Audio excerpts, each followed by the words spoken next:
ಇನ್ನು ಬೆಂಗಳೂರಿನ ಐತಿಹಾಸಿಕ ಗಾಳಿ ಆಂಜನೇಯ ಸ್ವಾಮಿ ದೇಗುಲವನ್ನು ಈಗಾಗಲೇ ಸರ್ಕಾರದ ವಶಕ್ಕೆ ಪಡೆಯಲಾಗಿದೆ. ಸರ್ಕಾರ ವಶಪಡಿಸಿಕೊಂಡಿದೆ. ಇದಕ್ಕೆ ದೇಗುಲದ ಟ್ರಸ್ಟಿಗಳು ಸರ್ಕಾರದ ವಿರುದ್ಧ ಸಿಡಿದಿದ್ದಾರೆ. ಜೊತೆಗೆ ಸ್ಥಳೀಯರು ಕೂಡ ಇವತ್ತು ಪ್ರತಿಭಟನೆ ನಡೆಸತಕ್ಕಂಥ ಸಾಧ್ಯತೆ ಇದೆ. ಸಂಬಂಧಪಟ್ಟ ಒಂದು ಸ್ಟೋರಿ ಇದೆ, ನೋಡೋಣ. ಸರ್ಕಾರದ ಸುಪರ್ದಿಗೆ ಗಾಳಿ ಆಂಜನೇಯ ದೇಗುಲ, ಸ್ಟ್ರಾಂಗ್ ರೂಮ್ ಹುಂಡಿಗೆ ಸೀಲ್ ಮಾಡಿ ಸೀಸ್, ಕಾನೂನು ಹೋರಾಟಕ್ಕೆ ಮುಂದಾದ ಟ್ರಸ್ಟಿಗಳು.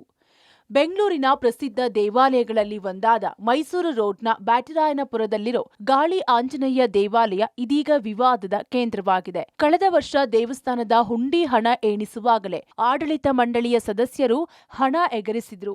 ಹಣ ಎಗರಿಸುವ ದೃಶ್ಯ ಸಿಸಿ ಕ್ಯಾಮೆರಾದಲ್ಲಿ ಸೆರೆಯಾಗಿತ್ತು. ಈ ಘಟನೆಯ ಬಗ್ಗೆ ವರದಿ ನೀಡುವಂತೆ ರಾಜ್ಯ ಸರ್ಕಾರ ಮುಜರಾಯಿ ಇಲಾಖೆಗೆ ಸೂಚನೆ ನೀಡಿತ್ತು. ಇದೀಗ ಮುಜರಾಯಿ ಇಲಾಖೆ ರಾಜ್ಯ ಸರ್ಕಾರಕ್ಕೆ ನೀಡಿದ ವರದಿಯಲ್ಲಿ ಗಾಳಿ ಆಂಜನೇಯ ಸ್ವಾಮಿ ದೇವಸ್ಥಾನವನ್ನ ಮುಜರಾಯಿ ಇಲಾಖೆಗೆ ವರ್ಗಾವಣೆಗೆ ಶಿಫಾರಸು ಮಾಡಲಾಗಿದೆ. ಇದನ್ನ ಒಪ್ಪಿದ ಸರ್ಕಾರ 1997ರ 42 ಮತ್ತು 43ರ ಅನ್ವಯ ಘೋಷಿತ ಸಂಸ್ಥೆ ಅಂತ ಘೋಷಣೆ ಮಾಡಿದೆ. ಇದರಿಂದ ಸರ್ಕಾರದ ವಿರುದ್ಧ ಗಾಳಿ ಆಂಜನೇಯ ಸ್ವಾಮಿ ದೇವಾಲಯದ ಟ್ರಸ್ಟಿಗಳು ಸಿಡಿದೆದ್ದಿದ್ದಾರೆ.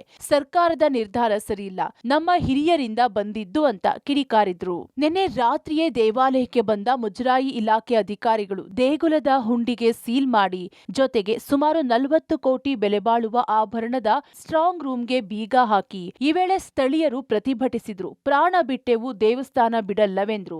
ಇತ್ತ ದೇವಾಲಯದ ಟ್ರಸ್ಟಿಗಳಿಂದಲೂ ಕಾನೂನು ಹೋರಾಟ ಮಾಡುವ ಸಾಧ್ಯತೆ ಇದೆ.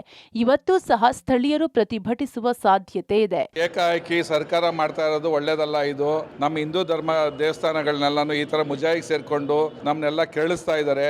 ಇದು ಒಳ್ಳೇದಲ್ಲ, ಒಳ್ಳೆ ಬೆಳವಣಿಗೆನೂ ಅಲ್ಲ. ನಮ್ಮ ತಾತ ಅಜ್ಜಂದಿರು ಕಟ್ಟಿದ ದೇವಸ್ಥಾನ ಇದು. ನಾವು ಯಾವುದಕ್ಕೆ ಹೋಗಕ್ಕೂ ನಾವು ಬಿಡಲ್ಲ. ನಮ್ಮ ದೇವಸ್ಥಾನ ನಾವು ಹಕ್ಕು, ಇದು ಓಡಾಡ್ತೀವಿ. ನಮ್ಮ ಜನಗಳು ನಮ್ಮ ದೇವಸ್ಥಾನ ನಮ್ಮ ಹಕ್ಕು. ಮುಜರಾಯಿ ಇಲಾಖೆಯವರು ಬಂದು ಹುಂಡಿ ಎಲ್ಲ ಸೀಲ್ ಮಾಡಿ ಹೋಗಿದ್ದಾರೆ. ಅದನ್ನು ಪ್ರಶ್ನೆ ಮಾಡಿದ್ವಿ, ನಮ್ಗೆ ಯಾವುದೇ ತರ ನೋಟಿಸ್ ಕೊಟ್ಟಿಲ್ಲ, ಏನು ಮಾಡಿಲ್ಲ, ನೀವು ಹೆಂಗ್ ಬಂದಿದ್ದೀರಾ? ಇಲ್ಲ, ನಾವು ಕೊಟ್ಟಿದ್ದೀವಿ ಅಂತ ಅವರು ಸುಳ್ಳು ಮಾಹಿತಿ ಕೊಡ್ತಾ ಇದ್ದಾರೆ. ಯಾವುದೇ ತರ ನೋಟಿಸ್ ಬಂದಿಲ್ಲ, ಇದುವರೆಗೂ ತಿಳಿಸಿಲ್ಲ. ಅವ್ರು ಬಂದಾಗ ಕೂಡ ಒಂದು ನೋಟಿಸ್ ಸರ್ವ್ ಮಾಡಿಲ್ಲ. ಹಂಗಾಗಿ ಎಲ್ಲ ಬಂದ್ರು, ಗ್ರಾಮಸ್ಥರು ಇವರೆಲ್ಲ ಬಂದಿದ್ದಾರೆ. ಅವರೆಲ್ಲ ಅವ್ರನ್ನ ನಿಲ್ಸಿದ್ರು, ಅವ್ರು ವಾಪಸ್ ಹೋಗಿದ್ದಾರೆ. ಈಗ ಒಟ್ನಲ್ಲಿ ಭಕ್ತಾದಿಗಳು, ಗ್ರಾಮಸ್ಥರು ಹಾಗೂ ಸರ್ಕಾರದ ನಡುವೆ ದೇಗುಲ ಜಟಾಪಟಿ ಜೋರಾಗಿದ್ದು, ಆ ಗಾಳಿ ಆಂಜನೇಯನೇ ಇದನ್ನ ಬಗೆಹರಿಸಬೇಕಿದೆ. Aruna, public TV, Bengaluru.